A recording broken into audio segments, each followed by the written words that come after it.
Pakistan aesthetic hair transplant centre, hydra white treatment, جلد کی دلکشی اور نکھار کا ابتدائی علاج، نامور aesthetic consultant doctor Hanif Saeed کی زیر نگرانی۔ Pakistan aesthetic hair transplant centre, جہاں خوبصورتی بولتی ہے۔ فون 0341 000 6060 0345 210 5338۔ السلام علیکم ورحمۃ اللہ وبرکاتہ۔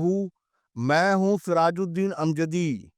آج کی خصوصی رپورٹ محکمہ صحت سندھ کا پہلا ای ڈرگ لائسنس کا اجرا سندھ سروسز اسپتال کراچی اور لیاقت آباد کے سرکاری اسپتال کی لاقانونیت پر مبنی ہے۔ ناظرین کرام، انویسٹمنٹ ڈپارٹمنٹ کے تعاون سے حکومت سندھ نے 15 صوبائی محکموں کو ڈیجیٹل ٹیکنالوجی سے منسلک کرنے کا باقاعدہ آغاز کر دیا ہے، اور اس سلسلے میں محکمہ سے سندھ کی جانب سے منگل کو وزیر اعلیٰ ہاؤس میں منعقدہ افتتاحی تقریب میں پہلا ای ڈرگ لائسنس بھی جاری کیا گیا۔ اس موقع پر وزیر اعلیٰ سندھ سید مراد علی شاہ نے عالمی بینک کا شکریہ ادا کرتے ہوئے اعلان کیا کہ Sindh business one window system کے اگلے مرحلے میں تمام ریگولیٹری اور لائسنسنگ خدمات کو آن لائن کر دیا جائے گا، اور اس سلسلے میں تمام ضروری قانونی تبدیلیوں کی منظوری بھی جلد کابینہ سے لے لی جائے گی، تاہم یہ منصوبہ مکمل طور پر 3 مرحلوں میں دسمبر 2025 تک فعال ہو سکے گا۔ جبکہ اس موقع پر وفاقی وزیر برائے سرمایہ کاری قیصر شیخ و دیگر نے بھی خطاب کیا، جبکہ تقریب میں صوبائی وزیر صحت و بہبود آبادی سندھ ڈاکٹر عذرا فضل پیجوہو، سیکریٹری صحت ریحان اقبال بلوچ، وزیر اعلیٰ کے معاون خصوصی برائے سرمایہ کاری قاسم نوید، سیکریٹری سرمایہ کاری راجہ خرم شہزاد، وزراء سیکریٹریز، انویسٹمنٹ ڈپارٹمنٹ کے سینئر مینیجر آصف کریم، تاجر و صنعت کاروں کی بہت بڑی تعداد نے شرکت کی۔ پہلا ای لائسنس کراچی کے ضلع کیماڑی کی ادویہ کی معروف company A G P Altaf Gohar Pharma کو جاری کیا گیا، جسے کمپنی کے ڈپٹی مینیجر اعجاز احمد نے وصول کیا۔ اس موقع پر ضلع کیماڑی کے ڈرگ انسپکٹر دلاور جسکانی بھی موجود تھے۔ وزیر اعلیٰ نے کہا کہ Sindh business one stop shop صرف ایک ڈیجیٹل نظام نہیں بلکہ حکمرانی کے ڈھانچے میں بنیادی اصلاحات ہے۔ سندھ کو یہ اعزاز حاصل ہے کہ وہ پاکستان کا پہلا صوبہ ہے جس نے کاروبار سے متعلق ضابطہ جاتی سہولت کے لیے مکمل ون ونڈو نظام کو عملی طور پر نافذ کیا ہے۔ وزیر اعلیٰ سندھ نے اپنے خطاب کے اختتام پر سب کا شکریہ ادا کیا اور پاکستان زندہ باد کے نعرے پر اپنا خطاب ختم کیا۔ ناظرین، چونکہ مذکورہ تقریب میں خود موجود تھا، ڈرگ لائسنس اور ڈرگ ایڈمنسٹریشن پر تفصیلی تبصرہ اور خصوصی رپورٹ کی پہلی قسط انشاءاللہ کل جمعرات کو آپ ملاحظہ فرمائیں گے۔ سندھ سروسز اسپتال کراچی اس وقت 2 متوازی انتظامیہ کی زد میں ہے۔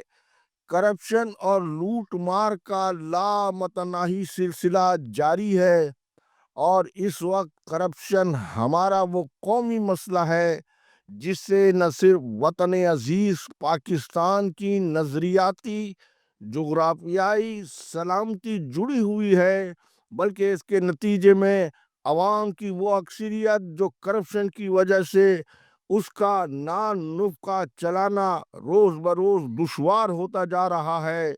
اس کرپشن نے ملک کے ریاستی سیاسی جمہوری عدل و انصاف ریاستی اداروں سمیت تمام شعبۂ زندگی کے قومی اداروں کی جڑوں کو ہلا کر رکھ دیا ہے، تو وہیں سرکاری اور نجی شعبۂ صحت مریضوں کے علاج معالجے کے بجائے اپنی تجوریوں کو بھرنے میں مصروف ہو گیا ہے، جس کی ایک معمولی سی جھلک محکمہ صحت سندھ کا سب سے بڑا تدریسی ڈاکٹر رک کیمپ اور سول اسپتال کراچی، اربوں روپے کا سالانہ بجٹ، جہاں نہ کوئی ڈائریکٹر فائنانس تعینات ہے، نہ گریڈ 17 کا کوئی اکاؤنٹنٹ، نظام پرچی کلرک چلا رہا ہے۔ اسی طرح سرکاری ملازمین کا واحد سرکاری ہسپتال سندھ سروسز ہسپتال ایم ایچ جنا روڈ بغیر اکاؤنٹ اسسٹنٹ کے چل رہا ہے۔ سندھ سروسز ہسپتال کراچی میں سرکاری اخراجات پر دھوبی محمد شاہد کی پرائیویٹ لانڈری، ہسپتال کی کرپ مافیا وہاب اللہ یوسفانی، ڈاکٹر غلام حسین بروہی، ڈاکٹر سکندر اقبال کی سربراہی میں چل رہی ہے، تو غیر معیاری دوائیں کوٹیشن پر خرید کر بغیر لیبارٹری ٹیسٹ کے سرکاری غریب مریضوں کو استعمال کے لیے دی جا رہی ہے۔ اگر لیبارٹری ٹیسٹ دواؤں کا کرایا جا رہا ہے تو خلاف قانون store keeper Mansoor Khan laboratory test face کی رسیدیں اور تجزیاتی رپورٹس سیکریٹریٹ صحت سندھ کو ارسال کریں اور اس کی نقل ایل ڈی این کو بھی دیں۔ ہماری اسکرین پر غیر معیاری دواؤں کی تصاویر دیکھیں جو ایل ڈی این نے او پی ڈی میں آئے ہوئے مریضوں سے یہ دوا حاصل کی۔ انہیں دوا کے نام پر کیا دیا جا رہا ہے وہ آپ بھی ہماری اسکرین پر دیکھ لیں۔ یہ سیرپ کی بوتل ابھی استعمال کے لیے کھولی نہیں گئی ہے، لیکن اس کی سیل اور اس کے ڈھکن کے اس سے اندازہ کر لیجئے کہ یہ دوا کتنی معیاری اور مریض کو دی جانے والی ہے یا نہیں، اور اسے بغیر چیک کیے صرف کمیشن کی رقم جیب میں ڈال کر کس طریقے سے خریدا گیا ہے۔ ناظرین کرام، اسی طرح بدقسمتی سے اعلیٰ سطح تک کرپشن کے گہرے اثرات کی بنا پر جنا اسپتال کراچی میں جس طرح سے ڈاکٹر یاسین عمرانی سیکریٹریٹ صحت کے تبادلے کے حکم کو تسلیم نہیں کر رہا ہے اور سیکریٹریٹ صحت ریحان اقبال بلوچ اس کھلی سرکاری بغاوت کے خلاف قانون کے استعمال سے گریزاں ہیں، اسی طرح سے سندھ گورنمنٹ اسپتال لیاقت آباد کی ہیلتھ مافیا نے ایم ایس ڈاکٹر عتیق الرحمان قریشی کے سرکاری احکامات کو ماننے سے انکار کر دیا ہے۔ ای سی جی ٹیکنیشین ایاز خان امراض قلب کے ایمرجنسی سینٹر میں اپنی اصل پوسٹ کے بجائے ایم ایس کے حکم کے بجائے نہ جانے کس کے حکم پر اسٹور میں ڈیوٹی کر رہا ہے، جو ان کی ڈیوٹی کی قانونی جگہ ہی نہیں ہے۔ اور اسی طرح O T attendant Tahir Ahmad Khan O T میں ڈیوٹی کرنے کے بجائے حاضری روم میں ڈیوٹی کر رہے ہیں۔ یہی وہ وجہ تھی کہ سانحہ آتش زدگی 11 مئی 2024 میں اصل ڈیوٹی پلیس پر مافیا کے حکم پر غیر ضروری پلیس پر ڈیوٹی دینے پر ٹیکنیکل پیرامیڈیکل اسٹاف کے 30 قیمتی لوگ اپنی جان سے ہاتھ دھو بیٹھے۔ اس کا ذمہ دار کون ہے یہ آج تک اس کا تعین نہیں ہو سکا ہے۔